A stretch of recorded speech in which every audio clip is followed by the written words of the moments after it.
kids, welcome to the channel, and this is another Sims Diversity CAS challenge. And if you don't know what it is, I have done quite a few already, so you can definitely check that out. I'll provide a link down below as well as in the top right corner, but basically I just use a number generator, pick from a list of nationalities, and then that's how I know what we'll be focusing on. And typically I'll switch between a female and male, alternating every week. So today we're going to be focusing on Egypt, and if you don't know where Egypt is, it is northeast Africa, and it is very close to Jordan. It is technically a Mediterranean country, and it's bordered by the Gaza Strip, and Israel to the northeast, the Gulf of Aqaba to the east, the Red Sea to the east and south, Sudan to the south, and Libya to the west. And these are some reference pictures I used to create Aziza. On the right is the pyramids of Giza, on the left is the Nile, and here are some people, Egyptian people just walking around, normal average Egyptians, and on the right is a marketplace, like in an alleyway. But yeah, so those were definitely beneficial and inspiring when I created Aziza. And Egypt is such a cool country. It has so much history, and I've always been really interested in Egyptian history and architecture, as well as, you know, all the archaeological finds that have been experienced and found in Egypt. Egypt has over 92 million inhabitants.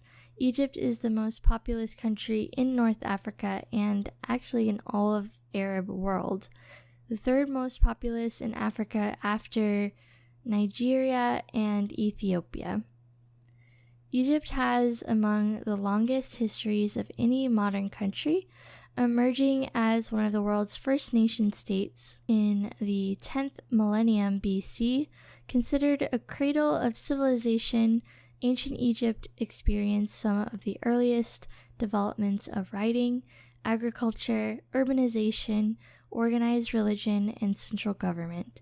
Iconic monuments such as the Giza necropolis and its Great Sphinx, as well as the ruins of Memphis, Thebes, Karnak, and the Valley of the Kings, which reflect this legacy and remained a significant focus of archaeological study and popular interests worldwide. Egypt's rich cultural heritage is an integral part of its national identity, which was and has endured and at times assimilated various foreign influences, including Greek, Persian, Roman, Arab, Ottoman, and European. One of the earliest centers of Christianity, Egypt was Islamicized in the 7th century and remains a predominantly Muslim country. However, there is a certain significant Christian minority in Egypt, despite it being a predominantly Muslim country. Modern Egypt is considered to be a regional and middle power with significant cultural, political, and military influence in North Africa, the Middle East, and the Muslim world. Egypt's economy is one of the largest and most diversified in the Middle East and is projected to become one of the largest in the 21st century. While Egypt is a Muslim country, it is much more progressive than other Arab nations surrounding it.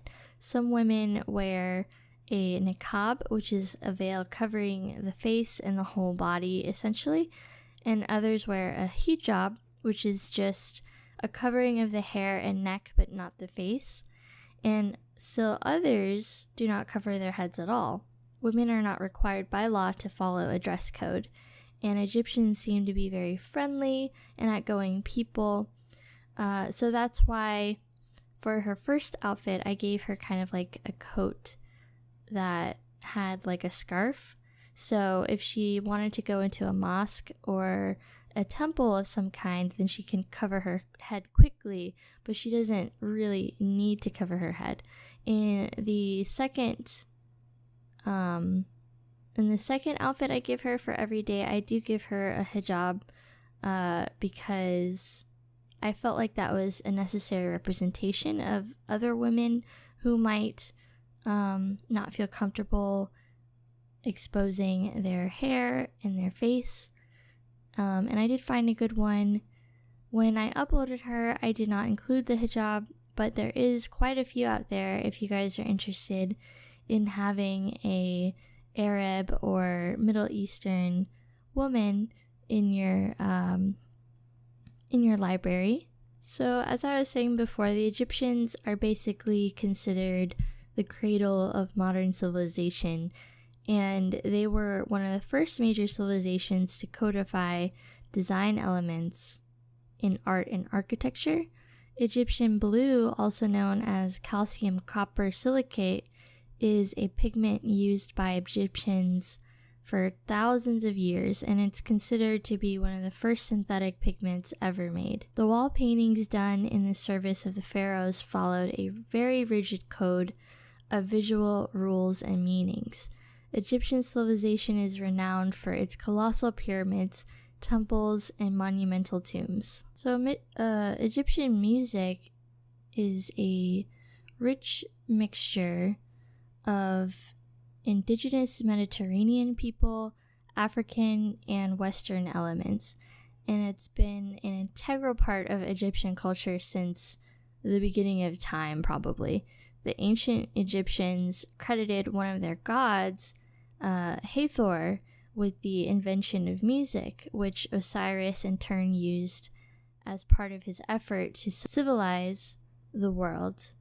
Egyptian cuisine is notably conducive to vegetarian diets because it relies heavily on vegetable dishes, though food in Alexandria and the coast of Egypt tends to use a great deal of fish and other seafood. For the most part, Egyptian cuisine is based on foods that grow from the ground, and meat in Egypt is very, very expensive for most people, so a great number of vegetarian dishes have developed over time just to accommodate that. Football is actually the most popular sport in Egypt, and the Cairo Derby is one of the fiercest derbies in Africa. The BBC picked it as one of the 7 toughest derbies in the world. But yeah, guys, I hope you enjoyed this Egyptian creative sim. I hope you learned something new, and thank you so much for watching. Apologies for it being late. My family on my husband's side was visiting, so yeah, I hope you enjoyed it. Thanks again for watching, and I will see you next week. Bye!